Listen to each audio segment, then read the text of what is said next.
예, 저희가 준비한 6위입니다. 안철수 후보 빼고 설 전에 이윤 토론 합의했다. 민주당과 국민의힘이 설 연휴 전에 양자 TV 토론을 실시하기로 합의했습니다. 주제는 국정 전반에 대한 모든 현안을 토론하기로 한 겁니다. 합의사항 제1항 설 연휴 전 양자 TV 토론을 시작하기로 한다. 2항 방식은 지상파 방송사에 지상파 합동 초청 토론을 주관해 줄 것을 요청하여 진행한다. 3항 국정 전반에 대한 모든 현안을 토론한다. 4항 그 이외에도 추가 토론의 진행을 위해 협상을 계속한다. 이상입니다. 설 연휴 전 언제? 그거는 방송사에서 일정을 좀 잡을 텐데 설 연휴를 중심으로 해서 가장 국민들한테 필요한 시간이 적정한 시점이 언젠지는 우리 다시 협의를 좀 더 하도록 그렇게 하겠습니다. 설 연휴 전이 원칙입니다. 주제는 국한이 안 돼 있고 설 연휴 전에 두 사람이 TV 토론을 하기로 했다. 이 부분 전향적으로 좀 바뀐 겁니까? 그러니까 선관위가 주재하는 공식 토론은 그 자격이 되면 다 참석을 해야 됩니다. 그렇게 되면 이재명, 윤석열 후보와 안철수, 심상정 후보 또 허경영 후보가 어떻게 지지율이 변하느냐에 따라서 거기까지도 들어갈 수도 있겠죠. 그렇지만 그 방송사가 그 주재하는 토론은 그 선관위와는 관련이 없기 때문에 예를 들어 이재명, 윤석열 두 분만 초청해서 할 수도 있고 또는 더 거기에서 안철수, 심상정 후보까지 해서 할 수도 있는데 일단 오늘 합의 발표한 것만 보면은 양자를 하겠다는 거고 그렇다면은 토론을 주재하는 방송사에서 어딘가가 아마 그렇게 주최를 하겠다고 의사를 표시한 것 같은데 그 부분은 이제 조금 더 두고 봐야 될 것 같고요. 예. 그다음에 이제 국정 전반을 토론하기로 했다. 이거는 안건을 정해 놓는다고 하더라도 물어보면 답할 수밖에 없기 때문에 이렇게 그냥 열어놓는 게 낫고 이렇게 열어놓는다 하더라도 윤석열 후보는 이재명 후보에게 대장동 문제를 집중 거론할 수밖에 없고 또 이재명 후보는 윤석열 후보에게 이른바 본부장 문제를 집중 거론할 수밖에 없기 때문에 일단 본부장 문제는 이제 가족 처가 문제인 거죠. 그렇습니다. 본인 가족 이제 장모해서 그 개인적인 문제인데 이렇게 그러니까 의제 자체는 일단 그 토론회가 열리기만 하면은 그렇게 중요한 문제는 아니다 이렇게 볼 수 있겠습니다. 예,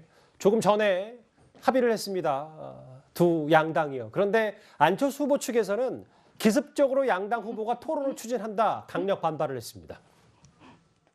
더불어민주당과 국민의힘 두 당이 후보끼리 하는 양자 TV 토론을 추진하고 있습니다. 기습적으로 기득권 양당 후보만의 TV 토론을 추진한다고 하니 그 속이 너무나 뻔한 것 아닙니까? 한마디로 두 당이 힘을 합쳐 안철수 후보의 상승 기류를 막겠다는 것 아니겠습니까? 3자 구도를 막고 어떻게 해서든지 양강 구도를 지켜보자는 치졸한 담합을 하는 것 아니겠습니까? 두 당의 담합 토론은 음모적이며 명백하게 국민의 알 권리를 침해하는 것입니다. 안철수 후보는 윤석열, 이재명 3자 TV 토론을 제안하는 것입니다. 양당이 합의를 했어요. 네. 안철수 후보는 왜 우리 빼고 하냐? 이 부분 국민의당의 공식 입장은 그러면 두 사람 하더라도 계속 또 3자 토론은 계속 주문을 하고 요청을 하고 이럴 계획이신 겁니까? 일단 양당이 합의한 내용은 양당의 부당거래입니다. 양당에서 인물에서 비교되는 깨끗하고 국정 운영 능력이 있는 후보를 빼고 지지율이 15%에 육박하는 후보를 빼고 우리끼리 하자라는 그런 부당거래고요. 이런 부당거래는 선거의 공정성에 반하기 때문에 법정 기준이 없더라도 방송사에서 주관하는 토론에도 자율적인 공정 기준에 의해서 선거방송 토론을 할 수가 있는데 지지율 15%에 육박하는 후보를 배제할 수 있는 공정한 기준이라는 것은 존재할 수가 없습니다. 부당거래에 불과할 뿐이고 그렇기 때문에 선관위에 찾아가서 선관위의 입장을 명백히 할 것을 국민의당에서는 요구를 할 거고요. 그리고 당연히 국민의 알 권리를 위해서 토론이 많이 이루어져야 되고 안철수를 포함한 그런 다자 간의 토론이 이루어질 수 있도록 양 당의 토론과 관련된 협상을 요청할 예정입니다. 근데 받아들일 때까지 3자 토론을 해야 된다고 요청할 계획이시라는 거죠? 당연히 삼자 토론으로 진행을 해야 되고 양자 간의 토론은 부당 거래로서 진행될 수가 없는 그런 사안입니다. 예. 근데 어떻게 삼자죠? 법적으로는 심상정 후보까지 사자가 돼야 됩니다. 지금 예. 민주당에서는 사자를 얘기하고 있고, 왜냐하면 5석이 넘기 때문에 당연히 그 권한을 갖고 있어요. 그러니까 15%라는 거는 사실 어떻게 보면 굉장히 가변적이거든요. 예. 지금 한 달도 안 됐어요. 지금 안철수 후보가 15% 정도에 가까이 오고 있는 것은. 그러니까 예. 그거를 뭐 하나의 어떤 상시적으로 있는 그 기준으로 얘기하는 것도 적절하지 않다고 생각하고요. 예. 국민의 알 권리, 뭐 이거를 따지고 본다 그러면 사실은 4명의 후보가 모두 다 참여해서 해야 되는 것인데, 윤석열 후보 입장에서는 사실 안 후보가 들어오면 굉장히 껄끄럽죠. 왜냐하면 이제 단일화 과정 속에서 우위를 점해야 되기 때문에 아마 집중적으로 윤석열 후보에게 질의를 할 공산이 크거든요. 그러다 보니까 이제 양자 토론을 지금 국민의힘에선 주장하는 것 같은데, 어쨌든 이 논란은 사실상 민주당 같은 경우는 네 당의 후보를 모두 다 수용하겠다는 입장이니까 이거는 국민의힘과 국민의당이 합의를 할 사안이다, 이렇게 봅니다. 예. 법정 기준의 그 공정성에 준해서 지난 선거에 5% 이상을 득표한 정의당이 포함되는 거 당연히 환영합니다. 제가 그런데 국민의당을 포함한 3자라고 한 것은 현재 이 심상정 후보의 연락두절 상태를 감안을 해서 현재의 상황으로 말씀을 드린 거고요. 그리고 국민의당 입장에서 양당 토론을 오케이 할 수 있는 조건은 딱 하나입니다. 예. 지난 서울 재보궐선거에서 선관위가 야권 단일화를 위한 야권 단일 후보 간의 방송 토론을 허용한 적이 있습니다. 그런데 단 한 차례만 허용이 된다. 그 이상은 다른 후보와의 공정성에 있어서 문제가 된다라고 했습니다. 그렇다면 이번 양당 토론은 부패 연루 의혹이 있는 후보들 간의 토론회로 해서 단 한 차례 하는 것은 허용할 수 있다라고 보여집니다. 심상정 후보의 최근 뭐 여러 정의당 사정까지 포함해서 말씀하셨다 이렇게 네. 얘기를 하셨어요. 예. 아까 앞서 안철수 후보의 최근 상승세 지지율도 좀 봤는데요. 국민의힘 이준석 대표는 안 후보의 지지율 상승을 크게 개의치 않는다고 하고 있습니다. 여기에 유인태 전 사무총장, 여권 원로죠. 유 전 사무총장도 한마디 보탰는데 한번 들어보겠습니다. 결국에는 다시 원래 지지율 수준으로 돌아갈 것이라 생각합니다. 제가 봤을 때는 단일화라는 것을 본인은 아마 하고 싶을 겁니다. 왜냐하면 완주했을 때 뭐 본인이 승리를 장담하기 어려운 상황이기 때문에 아마 그렇게 될 텐데, 안철수 후보가 단일화는 없다 이야기하는 것도 뭐 이해는 갑니다만은 애초에 저희 당도 단일화에 대해 가지고는 진지한 고민을 하고 있지 않습니다.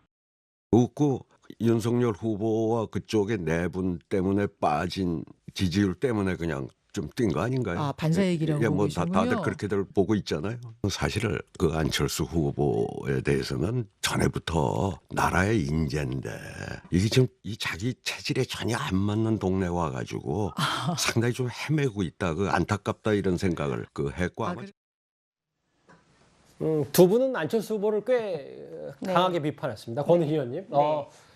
확장성도 많이 줄고 단일화 효과도 적을 것이다. 뭐 정치가 체질에 안 맞는 사람이다. 이 지지율이 이 정도가 최대치다라는 의견까지 나왔는데, 제 질문은 최근에 일부 보수 논객 중에 하나인 전원책 변호사가요. 네. 안철수 후보가 이렇게 지지율이 지금 올랐을 때 바로 단일화를 먼저 윤석열 후보에게 제안했으면 더 좋은 전략이었을 것 같은데 그 타이밍을 놓쳤다라는 분석을 했거든요. 권 의원님은 어떻게 생각을 하십니까? 뭐 반사이익을 이야기하시는 분들이나 아니면은 단일화에 전략적인 접근을 하시는 분들이나 모두 다 사실은 기존의 정치 문법, 그러니까 양당 중심의 대한민국 현실에 푹 젖어서 안주하시는 그런 사고에 젖어서 그런 발언들을 하시는 건데요. 그런 발언들을 하시는 분들의 공통점은 대한민국의 미래, 성장 비전 또 이런 부분들에 대한 이야기는 없습니다. 예.